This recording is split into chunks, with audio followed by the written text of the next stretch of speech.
പുത്തൻ പ്രതീക്ഷകൾ നൽകാൻ ചുമതലപ്പെട്ട ആളുകളാണ് തദ്ദേശ സ്വയംഭരണ സ്ഥാപനത്തിന്റെ ചുമതലക്കാർ. ആ ചുമതല കൃത്യമായി നിർവഹിച്ചിട്ടില്ല എന്നാണ് നമുക്ക് ഈ 3-4 മാസത്തിനകം തന്നെ ബോധ്യപ്പെടുന്നത്. ഇപ്പോൾ തന്നെ ഇതൊരു ഭാരമായി തോന്നി തുടങ്ങിയോ നിങ്ങൾക്ക് പ്രിയപ്പെട്ടവരെ?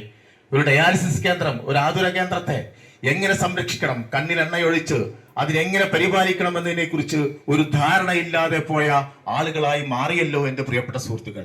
പ്രിയപ്പെട്ടവരെ, ഒരു ഡയാലിസിസ് കേന്ദ്രത്തിന് ഇപ്പൊ പറയുന്നത് RO പ്ലാന്റിന്റെ പ്രശ്നമാണ്. RO പ്ലാന്റ് പ്രശ്നം അങ്ങനെയാണോ? ജലശുദ്ധീകരണ പ്ലാന്റ് എങ്ങനെയാണത് പരിപാലിക്കേണ്ടത്? അതിന് കൃത്യമായിട്ടുള്ളൊരു മോണിറ്ററിംഗ് വേണം. മോണിറ്ററിംഗ് ഇല്ലാത്തത് കൊണ്ടാണ് പെട്ടെന്ന് എന്ത് വന്നത്, അണുബാധ വരാനുള്ള സാധ്യത വരുന്നത്. വെള്ളത്തിലെ ലവണാംശങ്ങളും മറ്റു പ്രശ്നങ്ങളും കണ്ടെത്തുന്നത് ഒരു സുപ്രഭാതത്തിലാണോ? അത് പരിപാലിക്കേണ്ട ആവശ്യകതയെ കുറിച്ചിട്ടുള്ള ബോധ്യം ജീവനക്കാർക്ക് നൽകണ്ടേ? ജീവനക്കാർ അത് പരിപാലിക്കണ്ടേ? അത് സർവീസ് കൃത്യമായിട്ട് നടക്കുന്നുണ്ടോ എന്ന് പരിശോധിക്കണ്ടേ? അതിൽ വരുന്ന ഒരു നോട്ട്ബുക്ക് ഇത് സംബന്ധിച്ച് രജിസ്റ്റർ തയ്യാറാക്കി വെക്കണ്ടേ? വെള്ളത്തിന്റെ പ്രശ്നങ്ങൾ എന്താണെന്ന് നേരത്തെ അറിയണ്ടേ? വെള്ളം കൃത്യമായി ടെസ്റ്റ് നടത്തേണ്ടേ? പരിശോധന നടത്തേണ്ടേ? അതിന്റെ മറ്റംശങ്ങളെ കുറിച്ചും മറ്റു കാര്യങ്ങളെ കുറിച്ചും കൃത്യമായ ധാരണ വേണ്ടേ?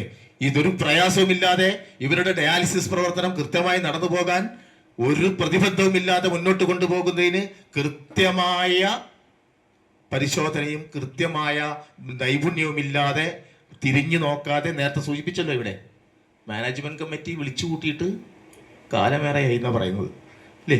അപ്പോൾ ഒരു ഡയാലിസിസ് കേന്ദ്രത്തിനെ സംബന്ധിച്ചിടത്തോളം കക്ഷിരാഷ്ട്രീയ ഭേദമന്യേ മുഴുവൻ ആളുകളുടെയും സഹായവും അതോടൊപ്പം തന്നെ അതിനെ നിരന്തരം നിരീക്ഷിക്കുന്നതിനും പരിപാലിക്കുവാനും മേൽനോട്ടം നടത്തുവാനും ഉത്തരവാദപ്പെട്ട ചുമതലക്കാരെയും നിയോഗിക്കേണ്ട ചുമതല ഒരു ഭരണസമിതിയെ സംബന്ധിച്ചിടത്തോളം ഉണ്ട്.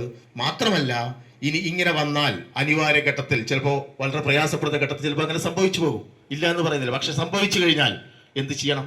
ആ രോഗികളെ നീ വിട്ടു പോടാന്നാണോ പറയാ? അങ്ങനെയാണോ പറയാ? ഇത് ഇഷ്ടം പോലെ എങ്ങോട്ടാ പോക്കുമെന്ന് പറയാണോ പറയുക? അതാണ് ഉത്തരവാദിത്വം. ആ രോഗിയുടെ ഇവിടുത്തെ ആ ഡയാലിസിസിന് വിധേയമാക്കപ്പെടുന്ന ആളുടെ എല്ലാ അർത്ഥത്തിലുള്ള പരിപാലനവും അതിന്റെ ചികിത്സയും ഉറപ്പുവരുത്തേണ്ട ചുമതല ആ ഡയാലിസിസ് കേന്ദ്രത്തിനുണ്ട്, അവിടുത്തെ ചുമതലക്കാരുണ്ട്. അത് നിഷേധിച്ചത് കടുത്ത അനീതിയാണ്, കടുത്ത അനീതിയാണ്. ഇതിലും പരിധിൽപരമുള്ള ഒരു ക്രൂരത മറ്റൊന്നുമില്ല. ക്രൂരതക്കെതിരായിട്ടാണ് പ്രിയപ്പെട്ടവരെ നമ്മളിവിടെ ഇരിക്കുന്നത്. ഇത്രയും കണ്ണിൽ ചോരയില്ലാത്ത ഒരു ഭരണസമിതി നമ്മുടെ നാട്ടില് ചുമതലയേറ്റാൽ എന്തായിരിക്കും അവസ്ഥ എന്ന് നമുക്ക് ബോധ്യപ്പെട്ടു കഴിഞ്ഞു. എന്നിട്ടും ആ പ്രശ്നം വളരെ വേഗതയിൽ പരിഹരിക്കാനല്ല ശ്രമിക്കുന്നത്, അതിന് മറ്റ് ന്യായങ്ങൾ നിരത്തുകയാണ്. ശ്രദ്ധിച്ചല്ലോ, മറ്റ് ന്യായങ്ങൾ നിരത്തുകയാണ്. ഒരു ഡയാലിസിസ് കേന്ദ്രത്തിന് ആവശ്യമായ സഹായം, ഒരു നാടിന്റെ പരിപാലനവും ഒരു നാടിന്റെ കാത്തുസൂക്ഷിപ്പും എല്ലാം ഇപ്പോഴും ഉണ്ടാവും. അതിന് ആവശ്യമായിട്ടുള്ള എല്ലാ തരത്തിലുള്ള സഹായവും പിന്തുണയും CPIM നൽകാൻ തയ്യാറാണ്. എന്നും മുൻപന്തിയിൽ നിന്നുകൊണ്ട് ഇത്തരം കേന്ദ്രങ്ങളെ ഏറ്റവും മികച്ച രീതിയിൽ പരിപാലിച്ച ചരിത്രം ഈ പൊന്നാനി താലൂക്കിൽ ഇടതുപക്ഷ പ്രസ്ഥാനത്തിനുണ്ട്, വിശിഷ്യ CPIM-നുണ്ട്.